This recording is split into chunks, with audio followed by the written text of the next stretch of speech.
Welcome back to Tracking That, a channel where we try to track what liberals are saying but end up not being able to as usual. And in this video, we're going to talk about how JD Vance is going to handle Kamala Harris in the vice president debate. And let's just say it's not going to be good for her. Previous footage of the Senate debate have resurfaced, and it's a beautiful sight to see. As you know, JD Vance was announced as vice president 2 days ago, and I've never really stated my position on him. And I haven't because I don't want to jump the gun on saying whether he was a good pick or not, because I know there are really good signs about him, because he's definitely more Trumpy than Pence.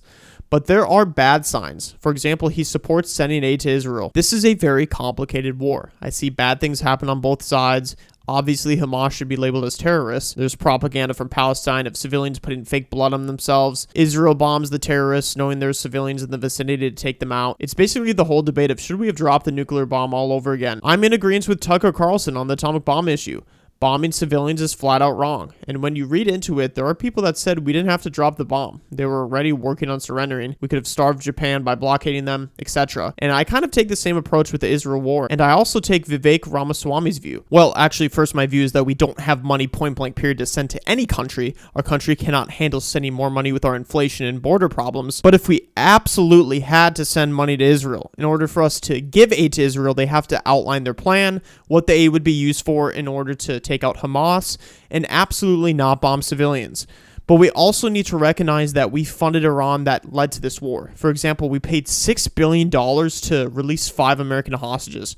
Worst negotiators of all time. But enough of this ramble. Let's take a look at JD Vance's clip for the day. As an exception. Look, I've always believed in reasonable exceptions. This is a misrepresentation of my view, but let's hear it from me, not from Congressman Ryan.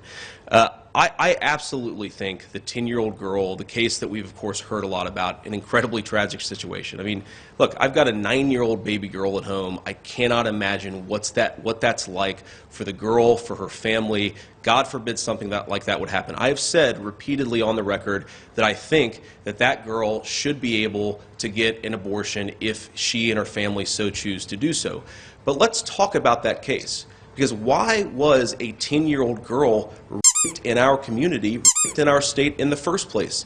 The thing the media and Congressman Ryan, they talk about this all the time. The thing they never mentioned is that poor girl was raped by an illegal alien, somebody that should have never been in this state in the first place. You voted so many times against border wall funding, so many times for amnesty, Tim. If you had done your job, she would have never been raped in the first place. Do your job on border security. Don't lecture me about opinions I don't actually have. If you look up JD Vance and find any criticism of him, it's basically abortion, and that's it, because that's the only thing the Democrat Party can run on, because they are good at selling that scam. My body, my choice. Don't make decisions for a woman. Reproductive freedom. Yeah, complete and total nonsense. But the reason I made a video on this clip is because JD Vance did a phenomenal job at turning the abortion issue into illegal immigration, because it was basically saying that the Democrats are the ones that are the radicals in this situation, which it is absolutely the case. But anyways, guys, that's all I have for today's video. Make sure you like, comment, and subscribe. Thank you.